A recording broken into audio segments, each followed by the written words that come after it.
வசந்தி ரசிகர்களுக்கு வணக்கம். இன்னைக்கும் நம்மளுடைய தெரிந்து கொள்வோம் நிகழ்ச்சியில தெரியாத பல விஷயங்கள் தான் தெரிஞ்சுக்க போறோம். நம்ம அமெரிக்காவுக்கு போனோம் அப்படின்னா ஃப்ளைட்ல தான்ப்பா போகணும். ஜப்பானுக்கு போனோம் அப்படின்னா ஃப்ளைட்ல தான்ப்பா போகணும். இப்படி மனுஷங்க ஃப்ளைட்டை கண்டுபிடிக்கிறதுக்கு ஒரு ரீசன் இருந்திருக்கு. என்ன? இப்ப கீழ எல்லாம் பார்த்தோம்னா நமக்கு மரம், செடி, கொடி, பில்டிங் இப்படின்னு நிறைய இருக்கு. அண்ட் ஹியூமன்ஸ் எல்லாத்தையும் சேஃபா பார்த்துக்கணும். அதனால ரொம்ப ஃபாஸ்டஸ்ட் மோட நம்மளால சூஸ் பண்ணவே முடியாது. அப்போ நம்ம மேபி எந்த பிரச்சனையும் இல்லாம காத்துல பறந்துட்டு இருந்தோம்னு வச்சுக்கோங்க.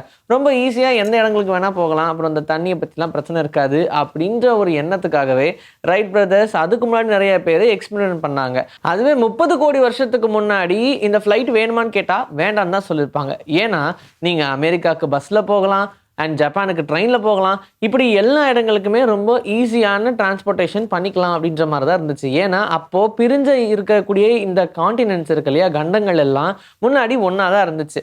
அதுக்கப்புறமா கொஞ்சம் கொஞ்சமாக அப்படியே ஸ்ப்ளிட் ஆயிடுச்சு. இப்போ கூட நகர்ந்துக்கிட்டே தான் இருக்குது. ரொம்ப சீக்கிரமாகவே ஏதோ ஒரு காண்டினென்ட்டோட அது அட்டாச் ஆகிடும் அப்படின்ற மாதிரிலாம் பேசிக்கிட்டு இருக்கோம் இல்லையா. இது முன்னாடி நடக்கலை. அதனால் நம்ம எல்லாத்தையுமே ரோட்வேஸ்லையோ இல்லை ரயில்வேஸ்லையோ கொண்டு போகிற மாதிரியான ஆப்ஷன்ஸ் இருந்துச்சு. அதுக்கப்புறம் காண்டினென்ட் கொஞ்சம் கொஞ்சமாக பிரிய ஆரம்பிச்சது. அப்போ நமக்கு வேறு வழி தெரியல. ஒரு கண்ட்ரிலேருந்து இன்னொரு கண்ட்ரி, ஒரு காண்டினென்ட்ல இன்னொரு கான்டினென்ட் போகணும் அப்படின்னா நமக்கு ஃப்ளைட் அப்படின்றது ரொம்ப அத்தியாவசியம் ஆயிடுச்சு. இல்லைன்னா மெரைன் வழியாக ஷிப்பில் ட்ராவல் பண்ணலாம். டைம் என்ன அப்படின்னு கேட்டால் ஈஸியாக வாட்சில் பார்த்து சொல்கிற காலம் போய் இப்போ மொபைலில் பார்த்து சொல்கிற காலம் வந்தாச்சு. அதனால் இந்த டைம் அப்படின்ற ஒரு விஷயத்த நம்ம வாட்ச் இல்லாமல் கால்குலேட்டே பண்ண முடியாது. ஆனால் முன்னாடி எப்படியா இருந்துச்சு, நேரத்தை கால்குலேட் பண்ணுறதுக்காக நிறைய ஸ்ட்ராட்டஜி யூஸ் பண்ணாங்க ஹியூமன்ஸ். அதுலேயும் நிறைய எக்ஸ்பீரியன்ஸ்டானலாம் பார்த்தீங்கன்னா சன்னோடைய பிளேஸ்மெண்ட்டை வச்சே இது என்ன நேரம் அப்படின்னு சொல்லுவாங்க. இப்படிலாம் இருக்கும்போது 24 hours தான் ஒரு நாளைக்கு அப்படின்னு சொல்லி ஒரு கணக்கு வச்சிருப்பாங்க இல்லையா. அப்போ எக்ஸாக்டாக 24 hours தானா அப்படின்னு கேட்டால் அதுவும் கிடையாது.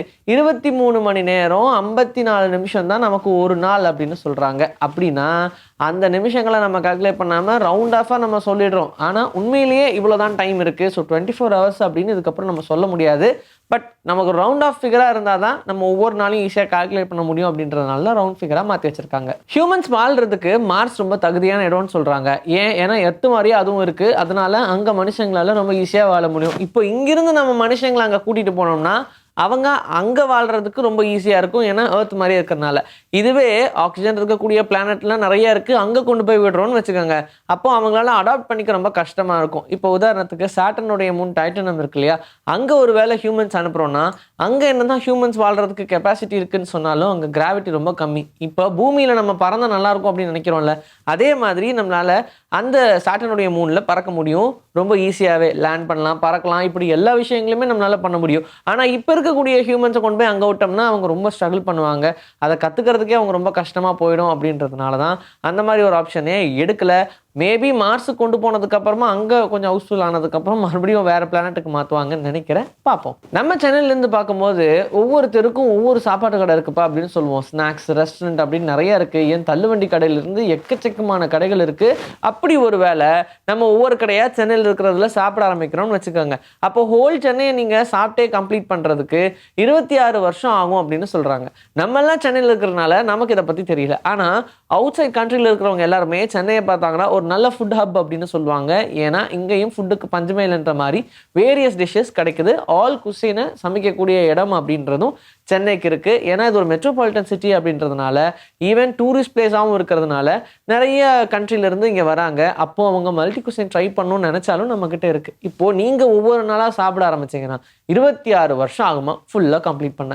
லாரன்ஸ் ஆண்டனி அப்படின்றவருடைய கதையை நம்ம கண்டிப்பாக தெரிஞ்சுக்கணும். ஏன்னா இவர் விலங்குகள் காப்பகத்துறையில் ஒரு முக்கியமான வேலையில் இருந்தார். அப்போது சவுத் ஆஃப்ரிக்காவில் இருக்கிற ஒரு பர்டிகுலர் இடத்துல ஒரு 9 யானைகள் உள்ளே பூந்துருச்சு. இதனால ஹியூமன்ஸ்க்கு ஆபத்து அப்படின்றதுனால அந்த 9 யானைகளையும் சுட்டு கொன்றுங்க அப்படின்னு சொல்லி ஆர்டர் பாஸ் பண்ணுறாங்க.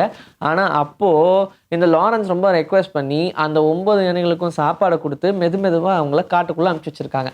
இப்படி அந்த யானைகள்லாம் போனதுக்கப்புறமா திரும்ப ஒரு 2 நாள் 3 நாள் அப்படின்னு சொல்லி நிறைய யானைகள் அப்பப்போ வந்து லாரன்ஸை பார்த்துட்டு போமா.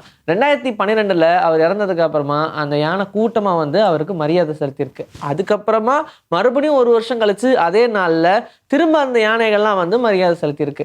இந்த ஒரு விஷயத்தை எல்லாரும் அப்போ வியந்து பார்த்தாங்க. எப்படி ஹியூமன்ஸுக்கு எமோஷன் இருக்கோ அதே மாதிரி விலங்குகளுக்கும் எமோஷன் இருக்குது அப்படின்றது இந்த கதை தெளிவாக சொல்லுச்சு.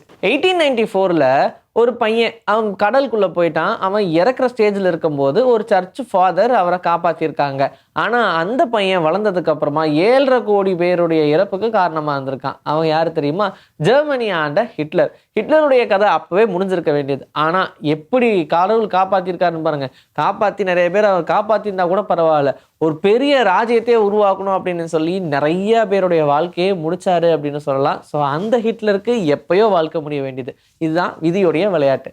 இன்னைக்கு நம்மளுடைய தெரிந்து கொள்வோம் நிகழ்ச்சியில தெரியாத பல விஷயங்கள் தெரிஞ்சுக்கிட்டோம். இதே மாதிரி சூப்பரான கண்டென்ட்டோட உங்களை நான் வந்து சந்திக்கிறேன். Till then, this is bye from Vijayashree. Take care.